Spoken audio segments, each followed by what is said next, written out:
mag tije lwedo ma Mawego e kaunti ma Homabay oyawo kar puonjo weche mag pith rech kata aquaculture center mabiro konyo chiwo tiegruok ne rowere e weche mag pith rech ka okalo e yor lony manyasani kaka yor reso sekta mar lupo e alwora mar Nam Lolwe.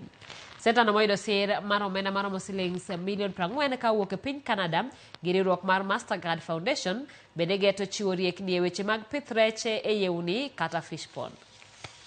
Ywak osebedo kuom jokanyo sekta mar lupo kaluwore gi kwan rech modok piny e Nam Lolwe ma okel kod wach lupo mokalo tong' ma jolupo timo e Nam Lolwe ka gitiyo kod kilwa machiko kopuodho. Gino ma osemiyo migepe ma opogore osebedo ka jiwo pith rech mitimo e cages kod mago mitimo e yewni kata fish pond kaka yor medo lony e sekta mar pith rech. Kar tiegruok mar tije lwedo ma Mawego e kachud bura ma Karachuonyo oyawo kar puonjo weche mag pith rech ma koro biro konyo rowere mane kod dwaro makende mar yudo tiegruok e weche mag pith rech.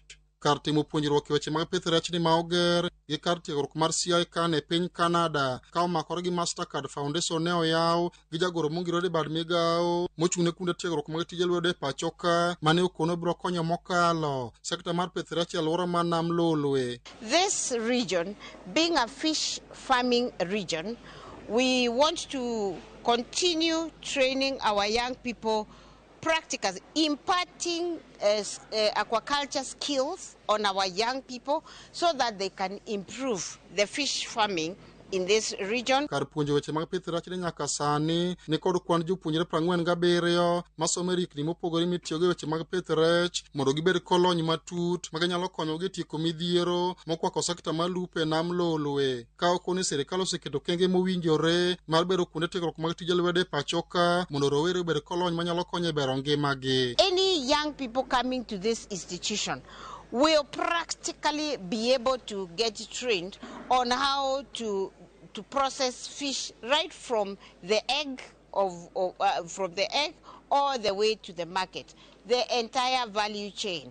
And this is what we are encouraging as government, that we not only are able to produce what we are producing up to some level, but all the way to value addition and marketing or consumption. Telo mar kar tiegruok ma Mawego wacho ni dwaro margi en kelo lony e sekta mar pith rech e yore mopogore kaluwore ni chenro mag lupo e Nam Lolwe sani krok dhi makare gino mosemiyo rech odok piny e Nam Lolwe. In our community, fishing has been done as very conventionally, but with this facility around, we want the community to see fishing as another career.